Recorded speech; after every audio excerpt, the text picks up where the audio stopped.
Have you ever wondered, is your investment in gold, ASB, EPF are profitable? Is it better to save money in banks or we save in bamboo tube or glass tube as we use as childhood? Is there enough of our money? Is there enough of our money in our old age? Is our EPF can help us? All these questions can be solved if we know how to calculate time value of money. For sure, we can make a preparation to know how much money that we will have in the future. As an investor, pensioner and us, this is a need to us to know about our financial planning. Hi, Assalamualaikum warahmatullahi wabarakatuh, and very good morning to our respected lecturer, Sir Kamal Fahrul Razi bin Rahim, and my beloved viewer. I will introduce my name first.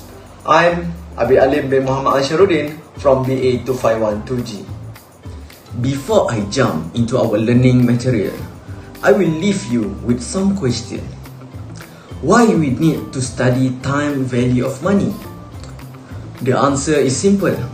First is about value or worth a dollar. A dollar on hand today is worth more than a dollar promised in the future. A dollar in your pocket today can be invested to generate interest or more profit.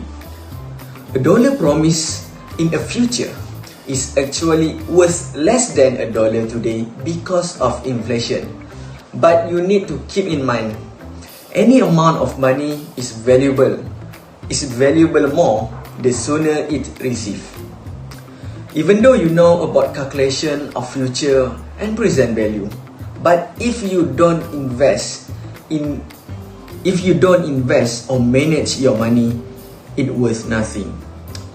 Second is about future planning. We learn this topic because we need to know about how to determine our money if we pension or as investor in a stock market. Next, we move to two types of TVM. First is future value and second is present value. In this topic, we have two types. It's simple, okay? For future value, we compounding the growth of the interest rate. And for the present value, we will use discounting on the interest rate in order to calculate what is value for the previous time. After that, we move to types of cash flow for TVM. And yet, you still need to remember about future and present value that we discussed earlier. Always keep in your mind. There are three types of cash flow for TVM. First is single cash flow. Second, multiple cash flow. And third, annuity. For now, I will explain these two cash flow first. First, single cash flow. Single cash flow is a value after it accumulates interest for a number of periods. The future value of cash flow equal to the sum of the face value and return or interest return. Single cash flow is a lump sum payment at one period. For example, you get 10,000 ringgit of EPF and you decide to invest in ASB. So what is amount that it will be in 5 years? Next is multiple cash flow. Multiple cash flow is a different amount of payment at numerous of time. For instance, we take the previous example. EPF as application was not successful and you decide to make a saving in ASB, but your saving depends on the situation. For the first year, you successfully saving for 1,200 ringgit. For the second year, 900 ringgit, and for the third year, 105,500 ringgit. So you want to know what is the amount in the end of the third year. This is multiple cash flow. Moving on the last type of cash flow, which is annuity. Annuity has two types, which is ordinary annuity and annuity due. The difference between these two types is ordinary annuity happen when the cash flow occur at the end of the period. Next, annuity due is happening when the cash flow occur at the beginning of the period. Last but not least, with all of this calculation and the formula, we know about the worth of a dollar. Even though we win a lucky draw for 1 million ringgit, but if we doesn't know how to manage it, it will be nothing. Remember that we are the financial manager to our own money.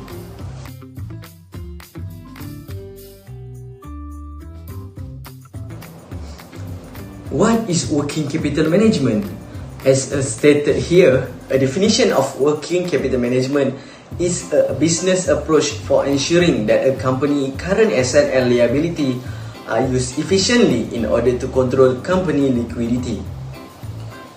Working capital management contributes in the efficient run of the operating cycle, also known as the cash conversion cycle, which is the shortest period it takes to convert net current asset and liability into cash. Moreover, working capital management can improve a company cash flow management and earning quality through the efficient use of its resource. Before I start explaining working capital policy, I want to share to you some cash shortage scenario that lead company to use this policy. For the first scenario is delay of payment to creditor and supplier. Second, inability to secure material. Third, low production level due to lack of material. All this scenario will lead company to use three basic policy. Moving on the working capital policy, or a strategy used by a company in managing its liquidity. First is relaxed policy. This policy is a low risk policy, low return or profit and high liquidity. Second is moderate policy. This policy offer moderate risk, maintain liquidity and medium return. Last is restricted policy. This policy is high risk policy with low liquidity and high profitability. All of these policy have their pro and cons, depend on the situation and how the company's management challenge the problem. We move to working capital approach.